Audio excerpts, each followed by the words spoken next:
So I'm Maria Bailey. I'm the field sales manager for Virginia, DC, and Southern Maryland.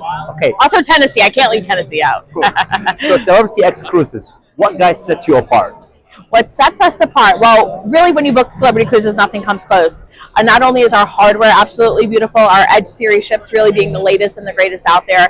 Anytime you book your Celebrity Cruise, we're also all included. So that's an unlimited drinks package and your Wi-Fi included in the price of your cruise. We really do focus on the adult. It's not to say children aren't welcome; they certainly are. But our priority is our adults. So whether that's our hardware, our entertainment, our meals, our destinations, really is front and center for us. We are also the first cruise line to ever be Forbes rated. So we have 2 ships that are 4-star Forbes rated, 2 restaurants that are 4-star Forbes rated, and 2 ships that are 3-star rated. Wow. So it really talks to the service we hope to provide. All right, great. Yeah. So tell me, what's so exciting for you guys for 2026? What do you want to tell the travelers about 2026 and about your Celebrity X Cruises and what you offer? Sure. So here at Celebrity Cruises, we have just announced that we're going to be doing River.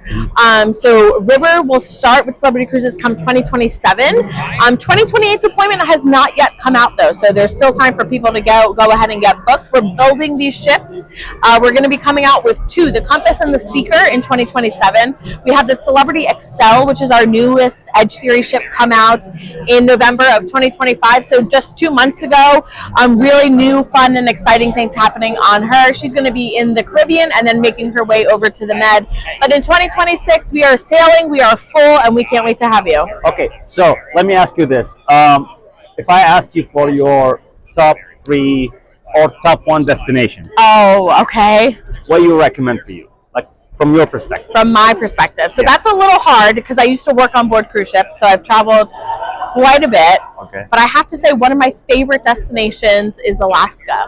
Really, really breathtaking. And the funny thing is, it was never on my bucket list. It was like, there's so many other places I want to go to before I hit Alaska. And I have to say, I had the opportunity to go, and it blew me away. So much so, in 3 months post that trip, I booked my husband and I to go on a 7-night sailing. Everything from the scenery to the sailings to the wildlife. I mean, it's incredible. And of course, the more time you have in Alaska, the better. Get into that interior, doing that cruise tour, go into Denali, do a rail component. I mean, really incredible. So Alaska, but of course, Europe's amazing, and the Caribbean. So, but I would say probably Alaska. Okay, Maria, thank you very much. Oh yeah, you're welcome. You're welcome.